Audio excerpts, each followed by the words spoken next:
আজকে ঢাকার এই শাহবাগে যুব ইউনিয়ন, ছাত্র ইউনিয়ন এবং ছাত্র ফ্রন্টের এই যে আয়োজন, সেই আয়োজনের জন্য বাংলাদেশ খেতমজুর সমিতির পক্ষ থেকে ধন্যবাদ জানাই।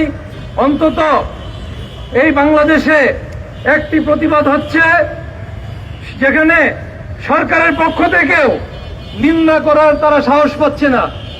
আজকে প্রকাশ্যে এই আমেরিকার এই যে নগ্ন হস্তক্ষেপ এবং এই যে তাদের দস্যুপনা, এটার বিরুদ্ধে আজকে বাংলাদেশের, আজকে আমি মনে করি আমাদের সকল গণসংগঠন, আমাদের জেলায় জেলায়, উপজেলায় উপজেলায় আমাদের এই আন্দোলনকে ছড়িয়ে দিতে হবে।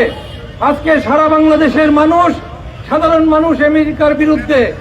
আর এই যে আমাদের লুটেরা সরকার, যে সরকারের ক্ষমতা আসুক, তারা হচ্ছে এই মার্কিন সাম্রাজ্যবাদের পৃষ্ঠপোষকতা অথবা দালালি চাটুকারির সেই তারা ক্ষমতায় টিকে থাকতে চায়।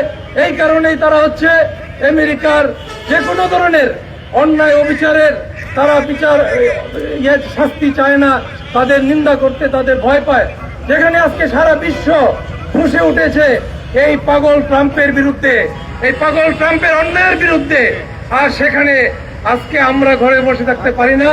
আজকে প্রয়োজনে আমাদের এই বাংলাদেশে যে মার্কিন দূতাবাস আছে তাদেরকেও আমাদের কড়া হুঁশিয়ারি এই বাংলাদেশের জনগণের পক্ষ থেকে দেওয়া উচিত।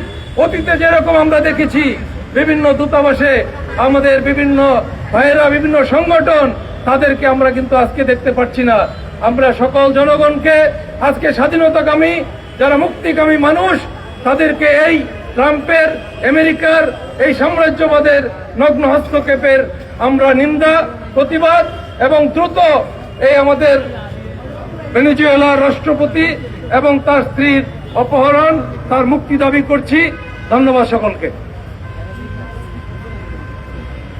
প্রিয় বন্ধুগণ, বিশ্ব গণতান্ত্রিক যুব ফেডারেশন এবং তার অন্তর্ভুক্ত বাংলাদেশের ছাত্র যুব সংগঠন, বাংলাদেশ যুব ইউনিয়ন, বাংলাদেশ ছাত্র ইউনিয়ন এবং সমাজতান্ত্রিক ছাত্র ফ্রন্টের উদ্যোগে আজকে ভেনেজুয়েলায় আমেরিকার নগ্ন হস্তক্ষেপের প্রতিবাদে ভেনেজুয়েলার বীর জনগণের প্রতি সংহতি জানিয়ে এখন বক্তব্য রাখবেন বাংলাদেশের সমাজতান্ত্রিক দল বাসদ কেন্দ্রীয় কমিটির সংগ্রামী সাধারণ সম্পাদক এবং গণতান্ত্রিক যুক্তফ্রন্টের শীর্ষ নেতা জননেতা কমরেড বজলুর রশিদ ফিরোজ।